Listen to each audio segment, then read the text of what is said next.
Before we even think about washing the vehicle and getting to the paint, we need to first get this to be a little bit safe and reliable, at least for the short term.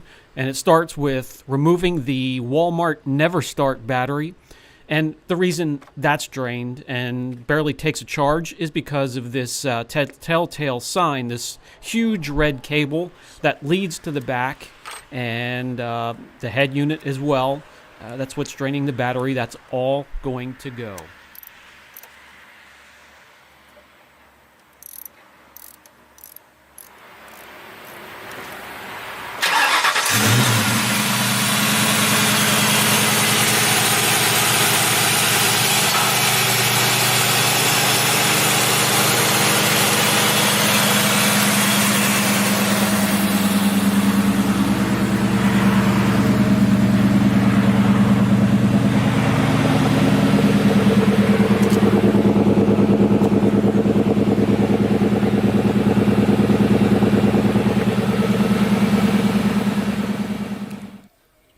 Alright, starts right up now.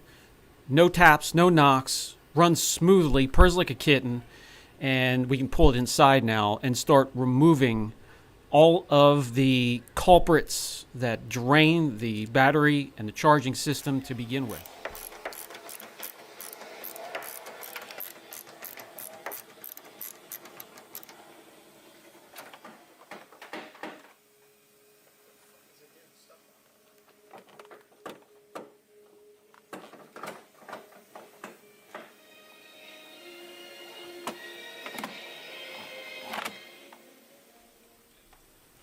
Not sure if one of the previous owners had a hard time hearing, but boy, I just don't get it. I think all this stuff is unnecessary. Every once in a while when I was younger, I would change out a head unit.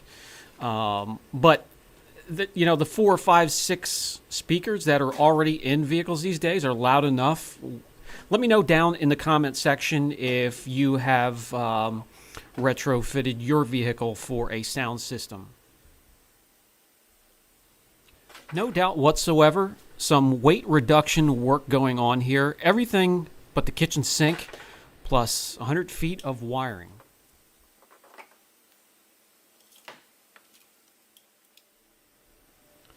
Not even sure what all this is. I guess a capacitor, amp. Let me know if any of this stuff is decent or belongs in the dumpster.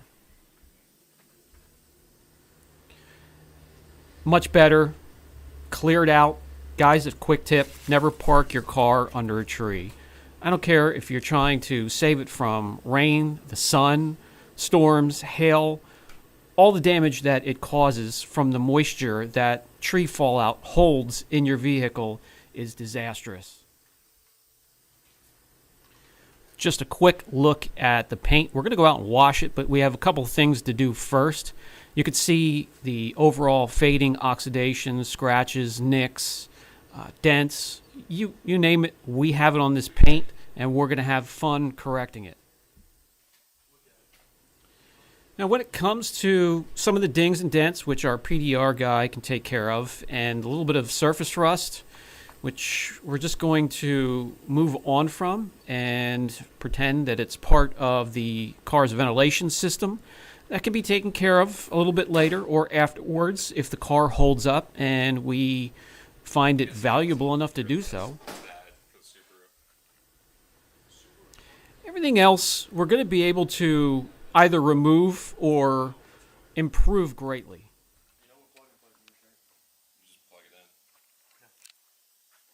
That's not.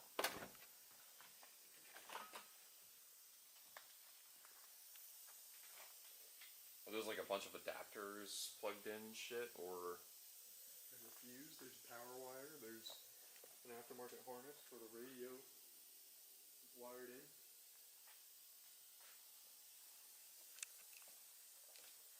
No matter what you do, you're going to have to do a wiring job. The swirl finder will reveal some of the more topical love marks or swirls. Plenty of them to go around. I'm not sure if the car was washed with a Brillo pad or a scuff pad, but there's hardly any reflection whatsoever. Using the overhead lights or the shop lights, we're going to turn that into a nice, crisp reflection.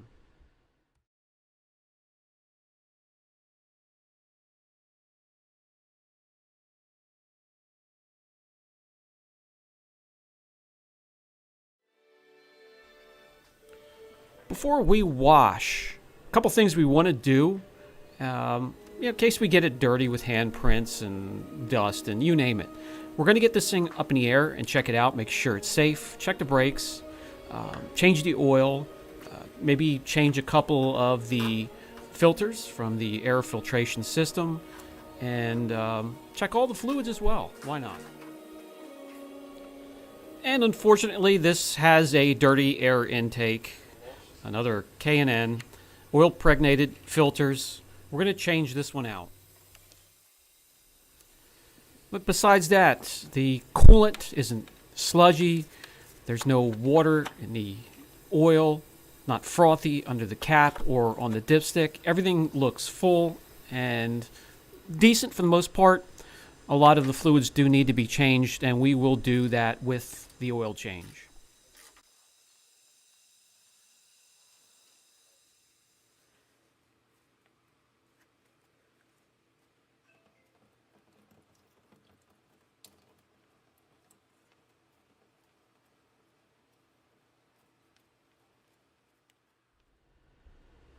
So all of that's out of the way, mechanically sound for the time being, and ready to go. Let's put it down on the ground again, and the first thing I want to do before I wash it as well is address the headlight lenses, the tail lights, parking lights. I did touch upon this in a previous video, and I used the 3D headlight restoration polish. That worked fine for the taillights, parking lights, and the other lenses. But for the headlights, not quite happy with the turnout because the top coat on the lenses were failing and peeling off.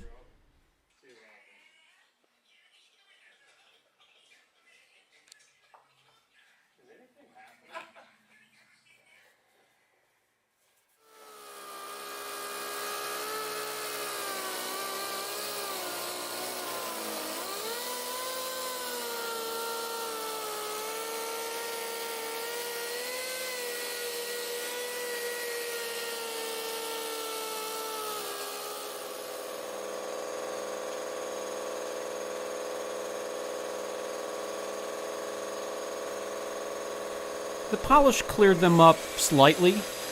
I wasn't pleased with the headlights, but it did a decent job on the parking lights and tail lights and brake lights. So I did end up sanding all of the factory top coat off of the lens and used PPF as the protectant, and they will be crystal clear for years to come, well beyond the time that we'll have it.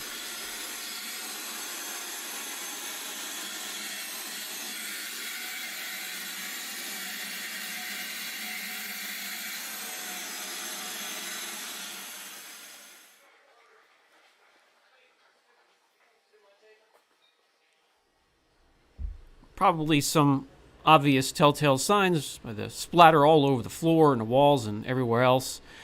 We sanded the factory lens completely off, and now with the paint protection film helping to keep yellowing and oxidation from the plastic that's left over, we're good to go.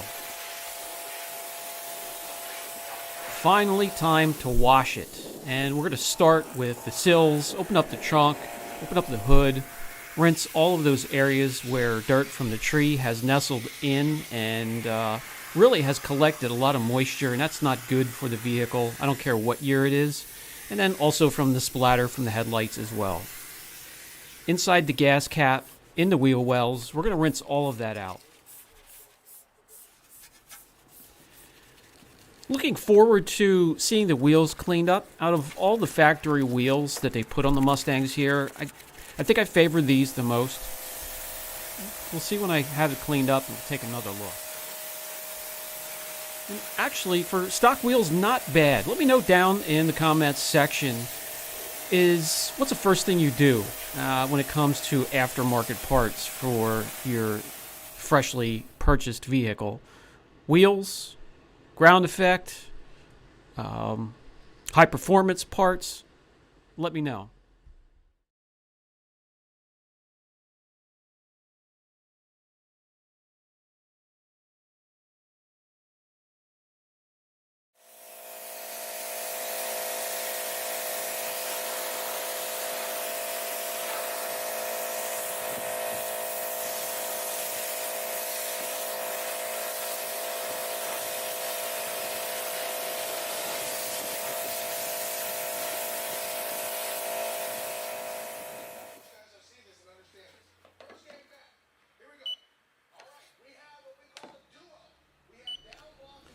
Much better already just after a fresh wash, but we bring it in, dry it, and we can walk around and take some paint depth readings.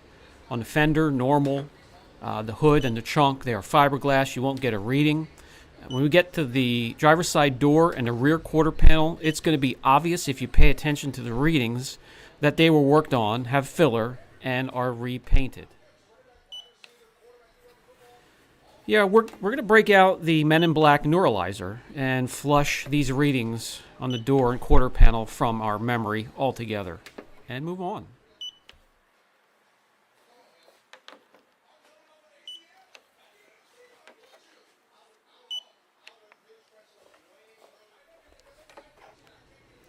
As we get to the back passenger side quarter panel, 4.5 mils, that's normal, and it's normal for a car that's 20 years old. And by the way, the clear coat is medium, hard, maybe leaning towards hard a little bit more.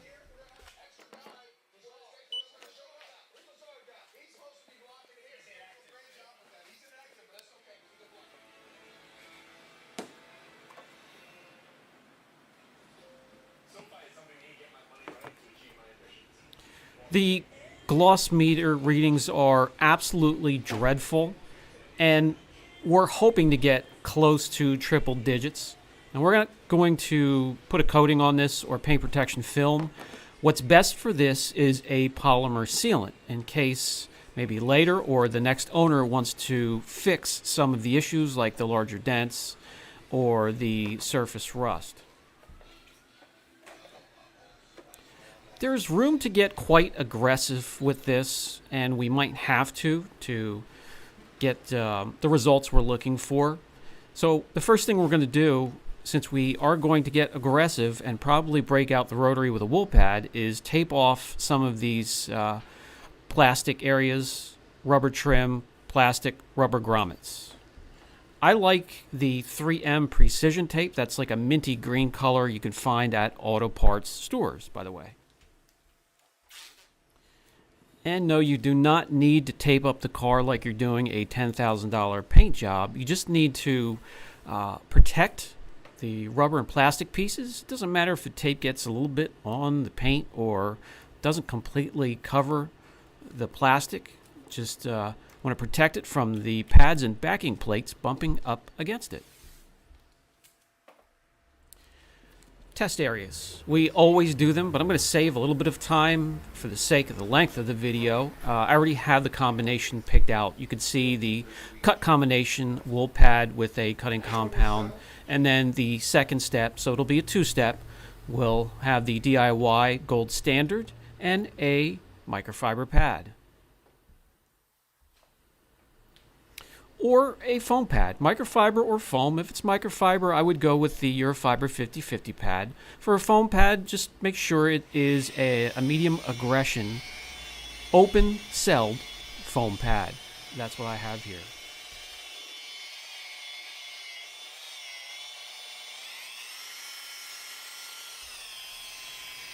The hood here, heavy oxidation. For areas like these, there's going to be two choices here at our shop. Wet sanding will be number one, very quick, easy, not a lot of stress on the paint, no temperature spikes, easy polish from there. The second choice is going to be a rotary with a Lake Country wool pad attached to it. The airflow with a wool pad will not spike the temperatures, and you can get quite aggressive with it. That's what I chose here. nice and smooth movements across the panel. And I'm going to do both steps here, so you'll see quite a bit of a difference when we're done.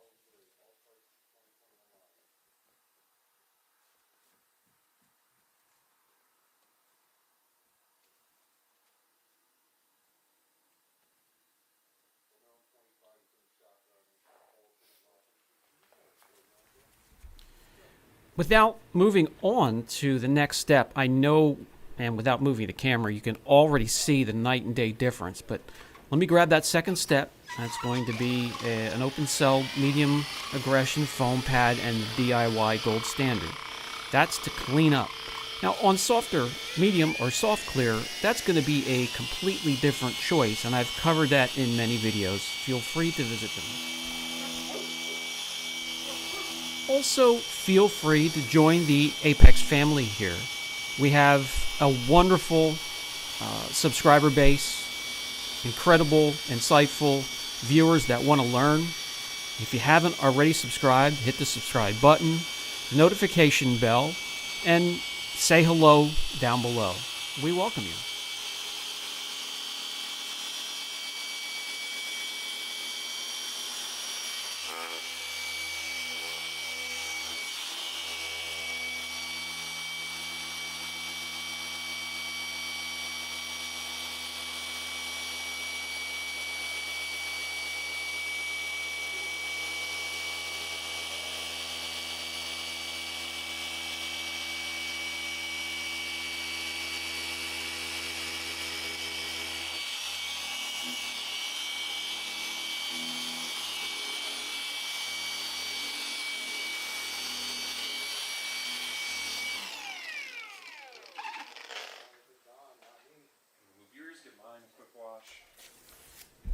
Those that are new to the channel, you'll notice me let the polisher stop rotation and oscillation before lifting it.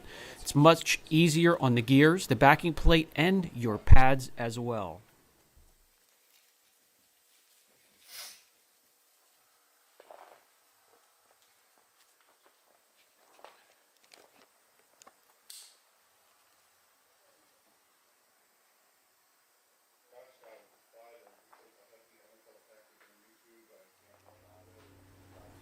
So what do you think? Nice turnaround. That's the combination we're going to stick with. We're happy with that.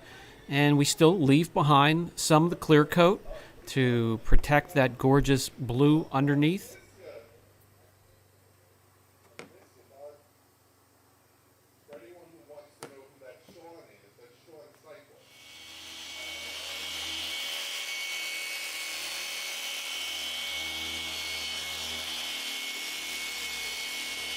We'll continue on.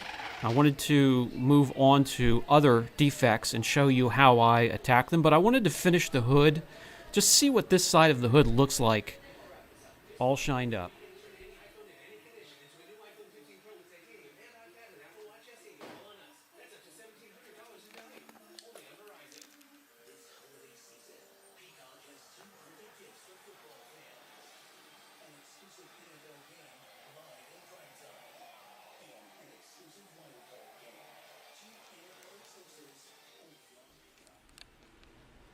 The damage on the fender is, well, would fit in a different category. This is etching from a chemical or bird droppings that have been on there for days, months, maybe longer with the sun baking down on it. Definitely almost through the clear coat. We are going to wet sand them flat, and I believe they are just, well, they're just shy of bleaching and etching down into the color coat, so we should be fine. Quick tip for those that aren't savvy with their painted finish. Bug splatter, tree fallout, bird droppings. If you see them on the paint, rinse them or grab a rinseless wash and remove them from the surface as quick as possible. I've already seen within an hour, when the sun coming out, all three of those contaminants can start to etch and burn into your paint.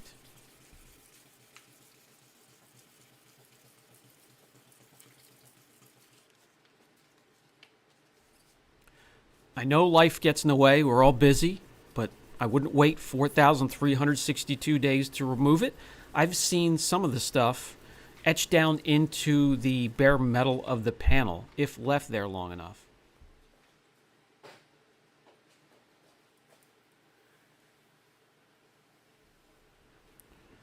The white milky substance I lifted with my finger there, that's clear coat running down the side of the vehicle.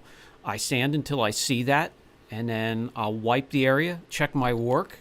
It's easy to see how far you've gone when it's dry and hazed over. If you need to go over a little bit further, one thing to keep in mind if you're wet sanding and you see the texture of your paint, the orange peel texture, get perfectly smooth, I would stop. You're probably going a bit too far at that point. And then here is yet another team or combination you can use on this type of paint.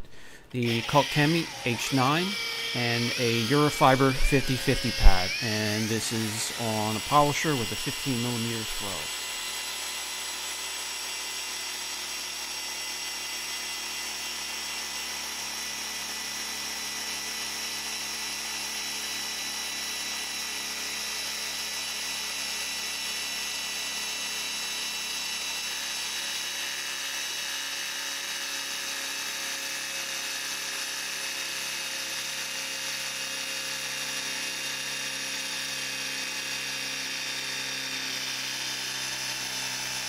And the polisher's dead because it was put away without plugging in the battery. One on my pet, for Pete's sake.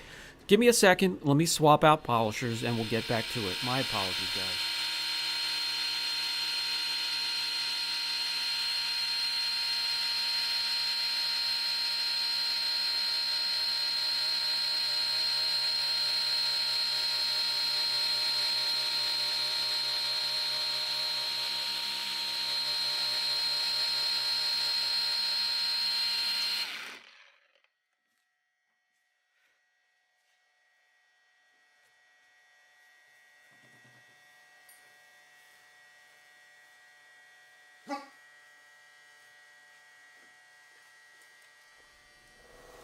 So as you can see here, we have success again. What hasn't burned down through the clear has been completely smoothed out and removed and looks rather decent.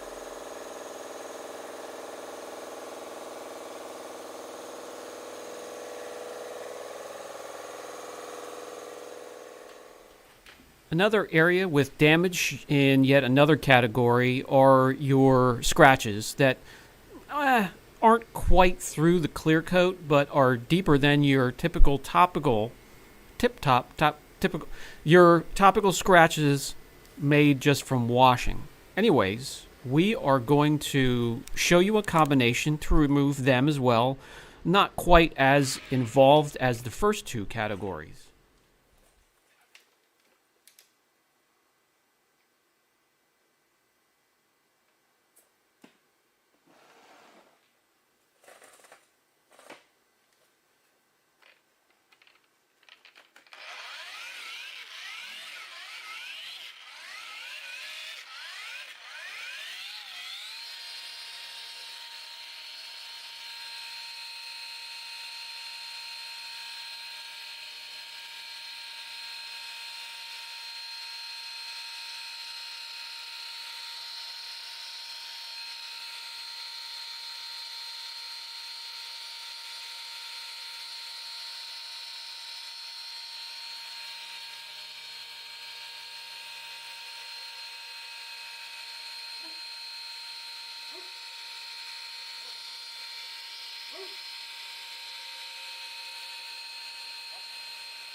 Except for small lengths of the scratch that were down through the clear coat, everything else is removed, looks nice and smooth. Those areas where it's scratched through, only one thing can fix it. That's a body shop sanding it completely down and respraying. But not many of those left. The quarter panel looks good. Let's move on. And the final category I want to touch upon, those are your light love marks or swirls. In this case, a little bit heavier than usual. I'm not sure how that many get up there. A car wash could explain it. Washing it with improper media as well.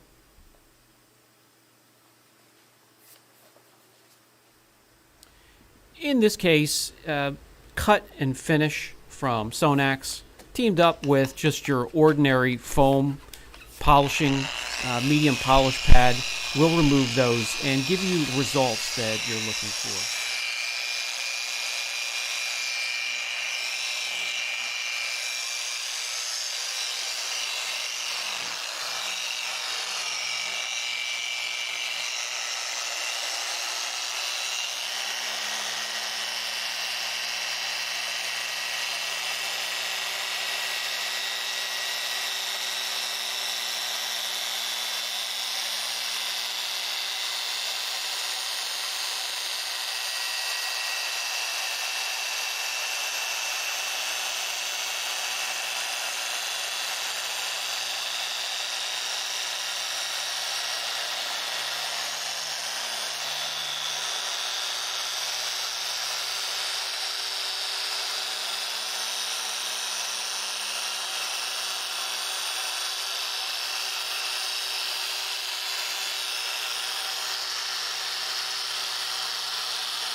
The area cleared of all swirls using the swirl finder. We have nice crisp reflections once again. And that gorgeous metallic blue shining through. Next up, and yes, it took me a minute or two to fill in the 12,652 and a half chips just on the bumper here. Rock chips, stone chips. Boy, this could have used some PPF. Some improvement there as well. Time to break out the panel prep, the shop's new favorite. Phoenix EOD's Peleus. It's a panel prep, and that removes the heavy polishing oils that we have laid down during this two-step correction.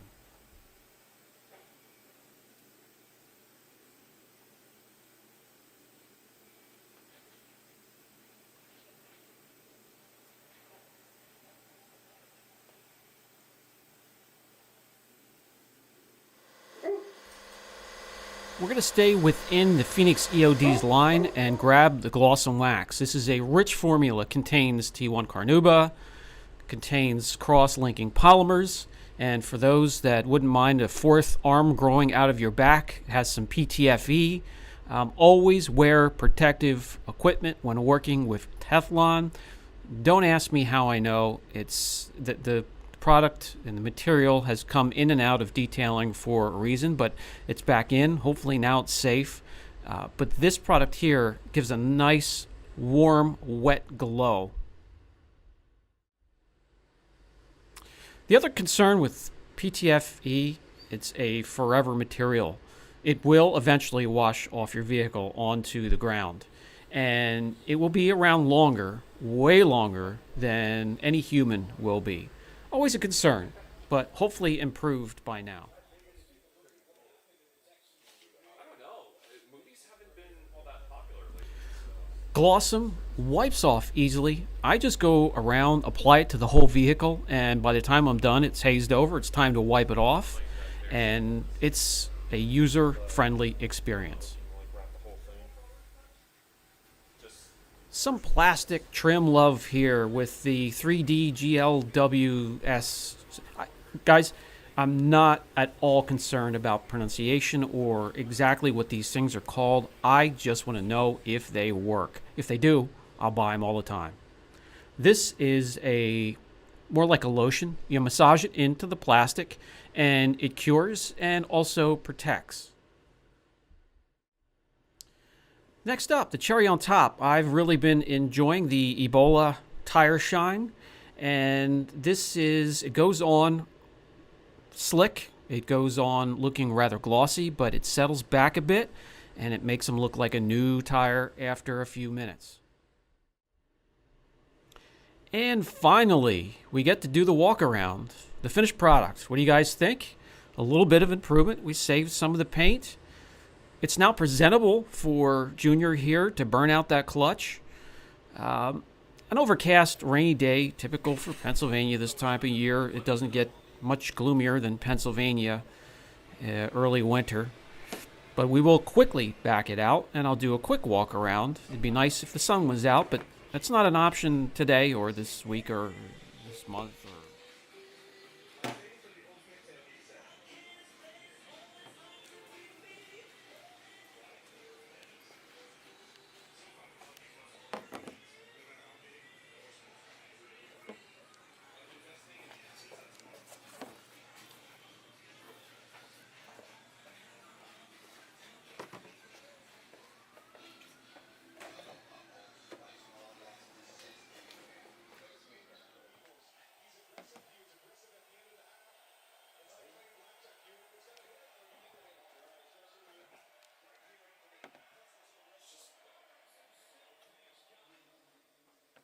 just don't aim for the barriers. When you fly and have a mile an hour. Slow down around the tones.